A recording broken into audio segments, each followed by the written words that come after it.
Hi friends, welcome back to Karuna's cooking channel. ఈరోజు recipe వంకాయ వెల్లుల్లి కారం. టేస్ట్ అయితే చాలా బాగుంటుంది.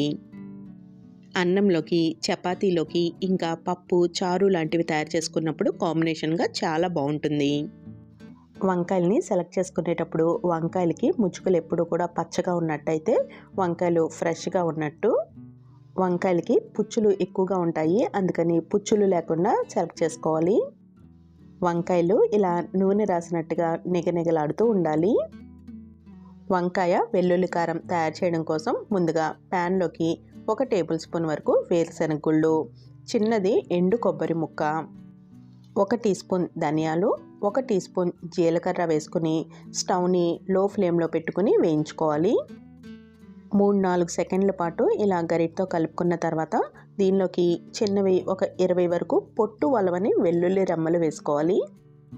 స్టవ్ని లో ఫ్లేమ్లో పెట్టుకుని వేయించుకున్నట్టయితే వేరుశనగ గుళ్ళు చక్కగా వేగిపోతాయి. ఇలా వేరుశనగ గుళ్ళు చక్కగా వేగిన తర్వాత దీనిలోకి 2 టేబుల్ స్పూన్ల వరకు వేపిన శనగపప్పు వేసుకోవాలి. వేపిన శనగపప్పు కొంచెం వేడైతే సరిపోతుంది, ఎక్కువ వేగాల్సిన అవసరం లేదు. ఇప్పుడు వీటన్నిటిని కూడా వేరే ప్లేట్లోకి తీసేసుకుని చల్లారనివ్వాలి. చల్లారిన తర్వాత మిక్సీ జార్లోకి వేసేసుకుని 1 టీ స్పూన్ కారము, ఇంకా ఈ పప్పులకి సరిపడగా ఉప్పు, నేను 1/2 టీ స్పూన్ ఉప్పు వేస్తున్నాను, సరిపోతుంది. ఇప్పుడు వీటన్నింటినీ కూడా గ్రైండ్ చేసుకోవాలి. వెల్లుల్లి రెమ్మలు పొట్టు తీసేసుకుని వేసుకున్నాము అంటే మెత్తగా పేస్ట్ లాగా అయిపోతుంది. మనం పొట్టు తీయకుండా వేసాం కాబట్టి ఈ పొడి ఇలా పొడి పొడిలాడుతూ ఉంటుంది. ఇంకా వంకాయ వెల్లుల్లి కారం రెసిపీ చూసేద్దాము. వంకాయల్ని శుభ్రంగా కడిగేసుకున్న తర్వాత ఒక గిన్నెలోకి నీళ్లు తీసుకుని ఉంచుకోవాలి.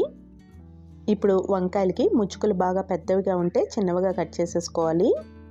వంకాయను కూడా ముక్కలుగా కట్ చేసుకోవాలి. వంకాయలకి పుచ్చులు ఏమన్నా ఉన్నాయేమో చెక్ చేసుకోవాలి. వంకాయలు ఎప్పుడు కూడా వండుకునేటప్పుడు మాత్రమే కట్ చేసుకోవాలి. ముందుగా కట్ చేసేసి ఉంచాము అంటే వంకాయలు నల్లగా అయిపోతాయి. ఇంకా ఎక్కువ వంకాయలు కట్ చేసుకునేటప్పుడు ఇలా కట్ చేసుకుని నీళ్ళల్లో వేసుకుంటే నల్లగా అవ్వకుండా ఉంటాయి. ఇదే విధంగా మిగిలిన వంకాయలన్నీ కూడా కట్ చేసేసుకుని నీళ్ళల్లో వేసేసుకోవాలి. ఇప్పుడు ప్యాన్లోకి 3 గరిటెల వరకు నూనెని వేసుకుని వేడి చేసుకోవాలి. నూనె కాగిన తర్వాత 1/2 టీ స్పూన్ జీలకర్ర, 1 టీ స్పూన్ ఆవాలు, 1 టేబుల్ స్పూన్ శనగపప్పు వేసుకుని వేయించుకోవాలి.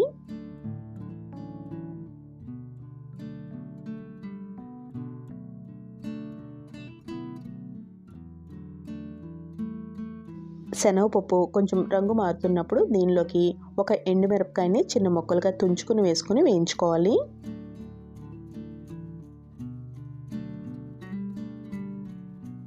ఎండుమిరపకాయలు దోరగా వేగిన తర్వాత దీనిలోకి ఒక మీడియం సైజు ఉల్లిపాయని చిన్న ముక్కలుగా కట్ చేసుకుని వేసుకుని వేయించుకోవాలి. ఇంకా కొంచెం ఫ్రెష్ కరివేపాకు కూడా వేసుకుని వేయించుకోవాలి. ఉల్లిపాయ ముక్కలు వేసిన తర్వాత ఒకసారి ఇలా గరిటతో కలుపుకుని మూత పెట్టుకుని ఉల్లిపాయ ముక్కల్ని మగ్గనివ్వాలి.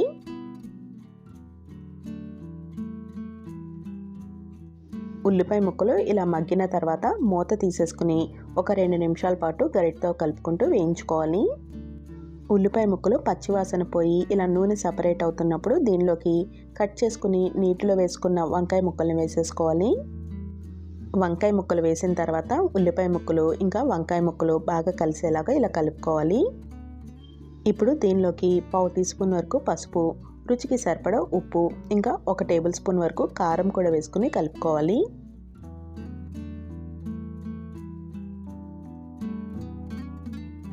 ఉప్పు కారం వంకాయ ముక్కలకి పట్టేలాగా ఇలా కలుపుకున్న తర్వాత మూత పెట్టుకుని మగ్గనివ్వాలి. మధ్య మధ్యలో మూత తీసుకుని గరిటతో కలుపుకుంటూ ఉంటే వంకాయ ముక్కలు అడుగున మాడిపోకుండా ఉంటాయి. వంకాయ వెల్లుల్లి కారం ఫ్రై లాగా బాగుంటుంది కాబట్టి దీనిలోకి టొమాటో లాంటివి వేయాల్సిన అవసరం లేదు. కానీ నేను మా చెట్టుకి చెర్రీ టొమాటోలు కాసినాయి, అందుకని వాటిని వేస్తున్నాను. చెట్టుకి చెర్రీ టొమాటోస్ కొన్నే ఉన్నాయి కాబట్టి నేను ఏ కూరలోకి వేసినా కానీ సరిపోవు, అందుకని ఈ ఫ్రైలో వేసేస్తున్నాను. వంకాయ ముక్కలు కొంచెం పచ్చిగా ఉన్నాయి, అందుకని మూత పెట్టుకుని మళ్ళీ ఉడికిస్తున్నాను.